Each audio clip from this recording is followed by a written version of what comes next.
All right, welcome back to another episode of Teacher Nerds. I'm Ron Nover. I'm Joe DePaulo. And we want to thank you all for listening. Part 2, Ron. This is a big one. Yeah, part 2 of things to try for next year. So let's start off. I guess we'll start off with our 2 yes more, 1 no way. Favorite topic, Ron? All right, what's it going to be? Music. All right. Tough one. All right, so my 2 yes more on music. I have to go back. I really like my, like punk rock, alternative, agnostic front, that kind of stuff, especially for working out. And then kind of going to like a whole different side is, I like country. Oh, really? I like a little country music. Okay. Yeah, that is both ends of the pendulum. Yeah. I mean, love a little bluegrass. But most definitely picking on the banjo kind of stuff. I got a banjo in the music room. Yeah. I love music. Now, who's your favorite country music player? Like new, old? I mean, I like both. You gotta love Garth Brooks, right? Like, I mean, he's just. I mean, that's all American, right? Yeah.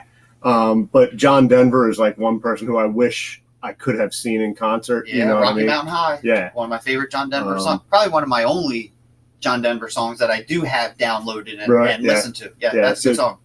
Mine, I had 5th grade class one year singing "Take Me Home, Country Road," wow. And they would all sing it, just bat it out. That's like, beautiful. It was awesome. You know what I mean? And they had no idea who it was. Such a great song. Yeah, such a great song. Yeah, they were I think the 8th grade class that graduated last year was my that class. My one no way, and I don't really have a no way. And it's just, I'm not a big, like, new pop music fan, whether it's Ariana Grande, stuff like that. Just, radio play. Yeah, just not my thing, this stuff. Okay. But if it's on, I'll listen to it. You'll probably see me bobbing my head around. Well, do you have Sirius radio in the car? Or do you have? No, I use like a Spotify. Okay. In the car. Right. So, it's all my stuff. Yep. But yeah, so there's no bad music, I don't think. You know what I mean? Like I'll listen to classical. I can listen to some old school like hip hop and rap. Yes. Yep. But I don't think there's anything bad. Movies was tough for me because there's so much out there. Right. Music is even harder because I love music. We have a music room at home. Right. I have multiple stringed instruments, like saying before, the banjo. Right. Was probably one of my favorite instruments. Can't play it very well, but I can pick it up and like call it jam on it. And just get sounds on it that make me feel good. So this was a tough one. If I were to pick genres, definitely like you started off with, I love that rock and roll and all kinds of rock and roll, whether it be blues or country. Not so much country, especially the newer ones. I like a little Denver. I like a little Willie Nelson. Yeah. But I love rock and roll and punk rock and rockabilly. Yeah. Some of my favorite types of music. I would have to say, if I would have to pick a band, it would have to be the Stones, the Rolling Stones. Okay. Growing up with my dad, he was into classic rock, and one of his favorite bands is the Rolling Stones. And seen him a couple times. Been with my dad and my uncle and that's kind of nice. Stacy. It's really cool. So anything rock and roll. Second for music would be kind of like what you were saying, hip hop, rap. I think growing up in the 80s, the way we did, that whole genre flourished then. Right. If I were to have to pick one group, would have to be the Beastie Boys. Oh, the Beastie Boys I see you being a Beastie Boys guy. That was probably my first band that I got into. Everything else I was listening to was always compliments of my dad. Right. The Beastie Boys were like something new, and they cross all those genres. Rock and roll, fast punk rock, even rap and acapella, instrumental. They do it all. For my one no way, it would have to be very similar to musicals. Yeah, okay. So what those are show tunes. Right. I just can't. Yeah. I can't get into them. You'll never. And we do have Sirius Radio, which I think was the best purchase that I ever made. Because my first 3 channels, Grateful Dead channel, Beatles channel, and then Tom Petty channel. Okay. And it's just the type of music that you can hear and get introduced to. Like I'm downloading things on iTunes from the 50s and the 60s and just things that I never heard, but the sound of the music that I like, I could see where it comes from. Right. And you talked about pop music. It's funny, Blurred Lines, one of my favorite songs to dance around. too. Yeah. Alan Thicke's son, Thicke, which is definitely poppy. But that being said, I have to say my no way would be show tunes. So no, what is it, Broadway on Sirius or something like that? Oh, I don't even know. That's the channel, I think. Yeah. No, definitely not. But like I said, love music, and I'm sure there are people out there that love show tunes, and the other one you were talking about. Yeah, The Greatest Showman. I went home yesterday. Wife's listening to the soundtrack. Has it on YouTube, and now she's in love with Hugh Jackman. He's an all around good guy. Who doesn't? Right? Exactly. I'm on that boat. You know what I mean? He can sing, he can dance, he can act. It's triple threat. Right. All right, so let's get into things to plan for next year, to try next year. And the first one we have on the list is design thinking. And if you listen back to episode 4, had a whole episode on it. Yep, and we have those goodies that or the goodie right now that went out, our design thinking book, Fairy Tales edition. Yeah, and Ron, I've been working with that edition with some of the kids in our class. Right. Every other third grade teacher did been into some of the fourth grade classes. Fourth grade teachers are into it, and it's really taken off in our hallway. So it's really going to be interesting. The more we do this, we had a third grade teacher have another third grade teacher come up to me and say, "Listen, we would like a whole week's of design thinking for the last week in June." So wow, what a great thing for the last week of school, the right? Kids will have no fun. Movie, and like we said. Definitely no movie. And it's funny because my co-teacher and I already have a lot of hands-on activities that we do like to run. Right. But now we're going to take it to the next level and bring videos in. And, we were talking about that. That's going to be cool. So we'll definitely throw that out on our website. Yep. BitsBox. What do you want to say about BitsBox? So BitsBox is, coding is huge. BitsBox is a website where students, open up it almost looks like a tablet. Okay. And they can code their own apps in the tablet. Now, BitsBox is one of those like freemium, where you can pay for a little bit if you want a little more. But you can go in there and just play around. And they do throw content out on like their YouTube channel once in a while. User-friendly? User-friendly. The only, a lot of the coding things that are out there are, block coding. Yes. BitsBox, what I like about it is you're actually typing the script. Oh, okay. So, it looks more realistic. It looks like code. And you can kind of talk to the kids about, hey, look, if you don't put this parenthesis in, nothing works. Your code's not going to work. So they start to see. Following directions. Yeah, and following step by step. And then once they have a little bit of comfort with it, now they can, try coding something on their own. And they have all kinds of sounds and, pictures and images that you can use. So it's kind of a cool. It's kind of a cool site. Something to play with. Yeah, absolutely. And then, the next one we have is Adobe Spark, which is, kind of near and dear. I've been working my butt off to get this into our district since last August, and now we're into May, and we have it. We're going to be working much more with it. But with Adobe Spark, you can create graphics, and high quality graphics with Adobe Spark's posts. Okay. And then there's Pages, which is an Adobe Spark websites, which are kind of user friendly. Now, will you be doing screencasts on? Yeah, I think I'm going to set up for our district. Well, I'm gonna do some screencasts because I think screencasts are the way to go, because then you can, it can be shared out with our listeners as well as in district here, right? So, some of the Adobe Spark posts will be up there, which is their graphics. Pages, I'll do a screencast on Pages, which is their website. Gotcha. And then they have video.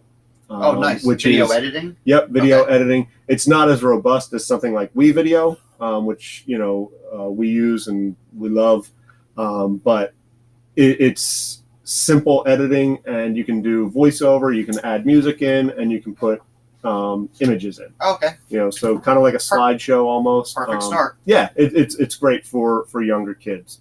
Cool. And I know you have experience with our next one. Makey. Yeah. Man, do I understand it? I understand it a little bit better now, but I've seen a third grade girl not perform very good in class with following directions and figuring out what's going on and what she needs. But when we got her into Makey and coding with Scratch, you know, she presented at our board meeting and had jaws dropped. It's so great what you can do. It's using like the alligator clips, right? It's using the alligator clips. And WeVideo is a great. Oh, I'm sorry, Makey is a great company. You go to YouTube, hundreds of videos on how to use Makey, how to use Scratch to make your banana turn into a bongo. Right. This little girl wanted to study in our Spark time migrating animals. Did a little bit of research, printed out some pictures, made an interactive poster. So anytime she clicked the picture of the birds, things started chirping. You know, the poster's hooked up to the laptop. And it was great because there's about 30 or 40 adults in the room, and you just, you know, you just hear, whoa, what, you know, and she gets it, and she understands what's going on and the reaction she's getting. So she's just pushing and giggling, and it's, you know, we went, everything's deadline. So the board meeting's coming up, trying to get this done before the board meeting. The sounds are in there. She thinks it would be a great idea to push another picture and to be able to show the video. Okay. Because, you know, there's so much you can do with these. You know, it's more than just a slideshow. It's more than just a poster. It's now becoming interactive. But we couldn't get it, and it stinks. It was like the last board meeting. It was the end of the year. But her parents reached out, and they said, "Yo, this is great. We love what she's doing. She's coming home. She's working on Scratch, and even going home and, you know, having a cat dance around on the computer. With Scratch. Yeah. I mean, the stuff that this allows the kids to do when they're not successful before, now all of a sudden they're rock stars. And they reached out to you or to me and said, what can we do? And I think you gave them a couple suggestions. Gave them a couple of sites. Because, you know, not everyone is into doing this stuff. So if your teacher, you know, is not going to push this on your kid, then I think it was great that parents came up and said, listen, what can I do? What can we get her into over the summer? But Makey, it's great. You know, if you have the containers of the things. Of the Makey device. The Makey kits. And they're cheap. They're not, you know, they're not all that expensive. And again, there'll be a link to Makey. And you know, I'm not a Makey expert. You're not a Makey expert, but we've been using it. There's great videos out there on YouTube. And Makey has a lot of. They're another good company. You know, there's helplines out there. There's you can contact people if you're on Twitter. Makey's on Twitter. They're just a really great company, and they're allowing kids to bring their knowledge and creativity, and it's the 21st century world. It's no longer just a poster with some colors. Now these posters are doing things. And that's cool. I mean, and you know, I think with what we just touched on is, you don't have to be the expert. You know, we've talked about that before. You don't have to be the expert. Well, look how long this list is. You can't be the expert. You can't. Nope. And I think that gives them some power. You know, I don't know how to do this, but this kid in our class, this student is now the expert in this field. So and for them to feel like, hey, the teacher doesn't even know this, and they're telling people to come see me about it. It was great when people in our class, and this, you know, she wasn't the popular girl. She wasn't the smartest girl in class. There were times where she was playing by herself at recess. So it was just great in the classroom when people saw what she was doing. It kind of prompted them to look into it. And then when they got stuck, they would come over to her. And that's awesome. You know, that makes your heart feel good because now you help this little girl.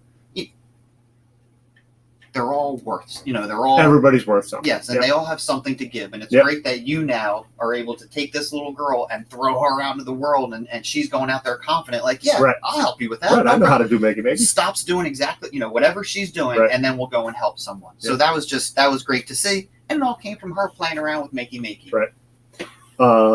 You know, we both have used WeVideo, another good company, and WeVideo is one of those ones. It's another freemium, you know, like, you can do, I believe it's like 5 minutes of video a month or something like that for free. And you don't get all the bells and whistles. But you get the kids in there trying. And they're editing playing. And they're trying. And, you know, we do at school, you know, we're lucky to have some paid accounts. Hopefully next year, maybe we get some more paid accounts. But it is a robust editing tool, I guess, similar to iMovie, you know, not very different. There's a lot going on. There's a lot you can do. There's a lot of bells and whistles. And if you have the time to go in there and play. And you can do the green screen. You know, they have a lot of B-roll footage that you can use. Right. You don't even have to have a camera to film. You can use their B-roll footage and voice over stuff. You know, and they have sound effects and music, and you know, it's just a nice platform to work on. And once again, the kids are familiar with these types of platforms, and they're not afraid to play. And that's we try and tell them all the time, unless you pick it up and throw it down, you're not going to break it. Yep, so try things, do things. Yep. If it doesn't work, you don't save it, and you start a new one. Right. Lot going on there with WeVideo. Yeah, love WeVideo.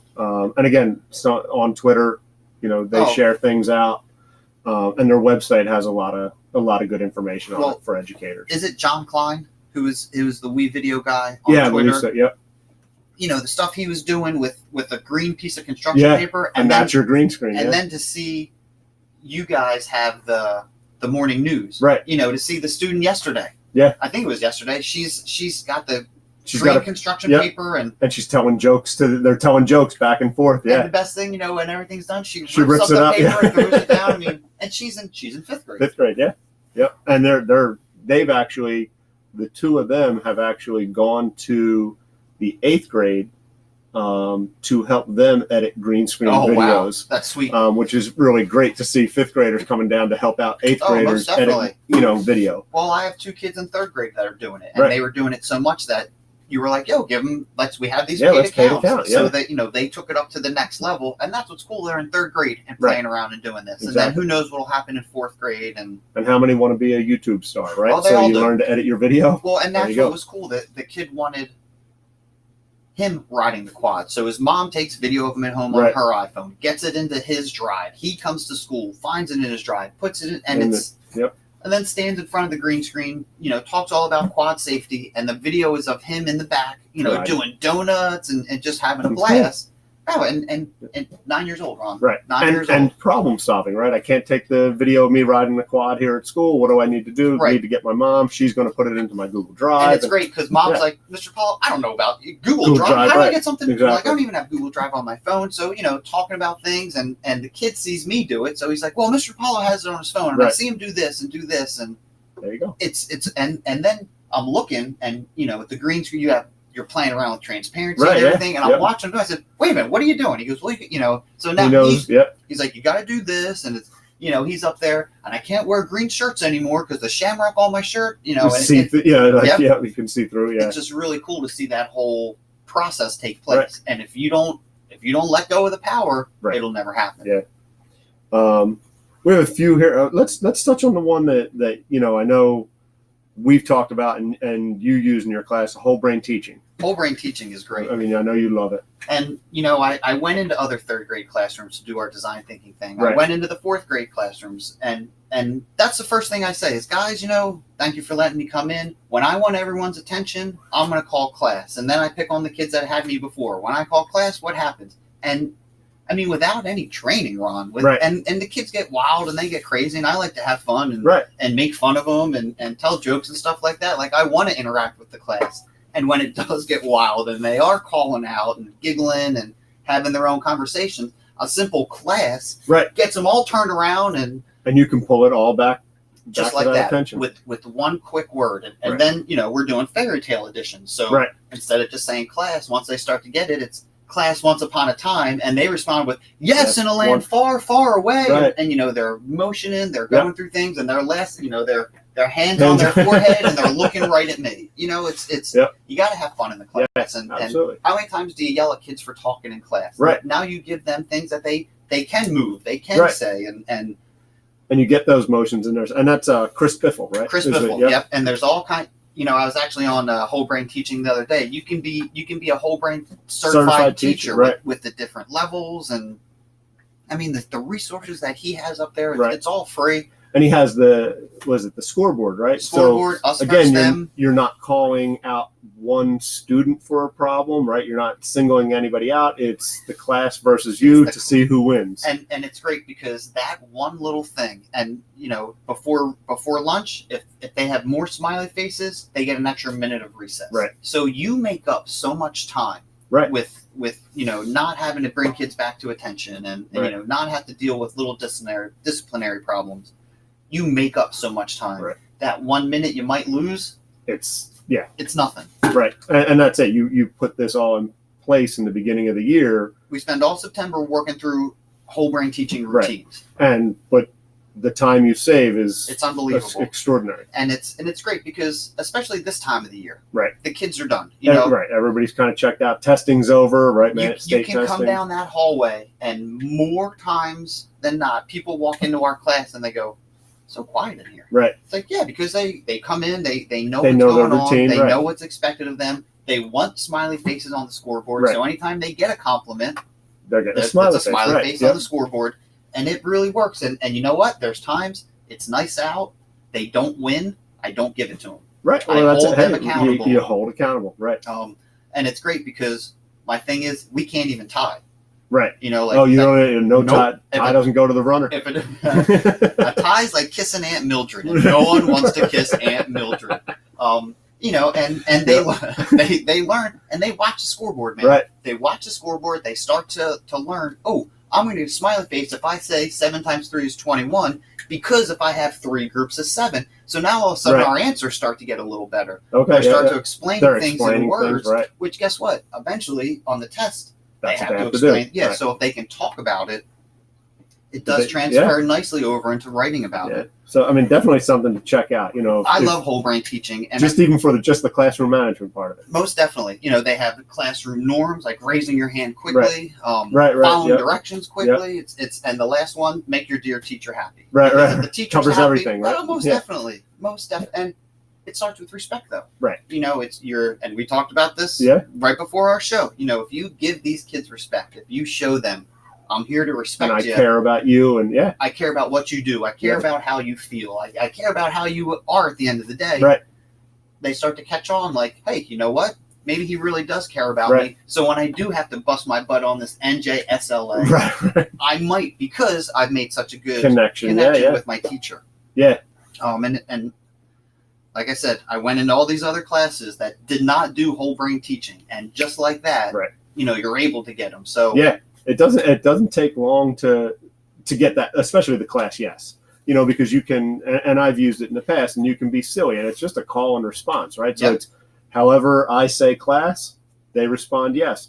So I'll sing class in an opera voice, you know, like I'll do it with an Australian accent, not a good Australian accent, but I'll do my best, right? And they're listening then because they want to be able to respond in that silly fashion as well. And it's fun. Right. And it's just fun. You have to be able to make class enjoyable. Right. Because why else, you know, they have to be here. They're forced to be here. Right. We're here by choice. Right. Make it enjoyable for them. Absolutely. You know, some of the other ones, and, you know, we have Google Slides on there. You know, I call it like the Swiss Army knife. Yeah. Give it a try. There are a bunch of screencasts that are going to be connected on using Google Slides. So we're not going to spend a ton of time on that. But, you know, give Google Slides a look. You know, do some research on it. Ron, we have a student now using Google Slides because he got an A on his math pretest for measurement, time, distance, weight. First kid in 14 years to ever get an A on that pretest. So guess what? I didn't have a project for him. Set for him, yep. So you're not going to make him sit through all the lessons because he knows it. He already got an A on the test. Right. Why make him sit through all that? Right. So I thought about what you did in the zoo. Right. Yep. So he's now making a tour of his own amusement park. Oh, awesome. And then he's got to bring in things like, you know, you just came into the amusement park. This ride is 5 minutes away, and it's going to take you 27 minutes to stand in line, and the ride's going to be over in 3 minutes. If you have to meet your mom on the other side, you know, like, so he's got to figure all those measurements, these types of things time are coming measurements in. out. And he just turned around and because I'm not very good with this stuff. You know, I've watched your screencast. I'm gonna give him the link to your screencast. But he turns around and I get the smile and the thumbs up. So you know what? I can go on teaching the lesson to the other kids. And he's not going to be bored. Right. So no discipline problem. Right. The greatest thing when he has problems, like, because the kids can't raise their hand when I'm teaching the lesson. Like that's just your role. Right. So he puts up a folder and he goes on to something else. Nice. When I have the second, or when, you know, my co-teacher has a second, and, you know, well, hey, what do you need? You know, anything we can do for you? That's awesome. If so, great. If not, we can try and push him down that road. But without Google Slides, I'd be scrambling, and I'd be maybe on Teachers Pay Teachers trying to buy something, which not for anything. It's not going to fit specifically what I need, what this kid needs. And a lot of those things on Teachers Pay Teachers, you can't edit. They're PDFs, and you can't edit them. This is what we made. This is what we're selling. This is what you get. So I'm looking forward to. I want to see how that goes. That'll be awesome. So we're going to start to wrap up here. I think next episode we'll do episode 7. We'll do some things to try specifically for language arts, because I think we have a bunch of them. Oh, Ron, it's hard to fit everything in just one episode, man. And this one, try for next year. We're going episode 3, or part 3 of it, right? Part 3 specifically language arts. So once again, thanks for listening. I'm Ron Nober. I'm Joe DiPaolo. We are the Teacher Nerds. Thanks for stopping by. And that's nerds with a Z. Check us out on teachernerds.com and use the hashtag TeacherNerds with a Z on Twitter.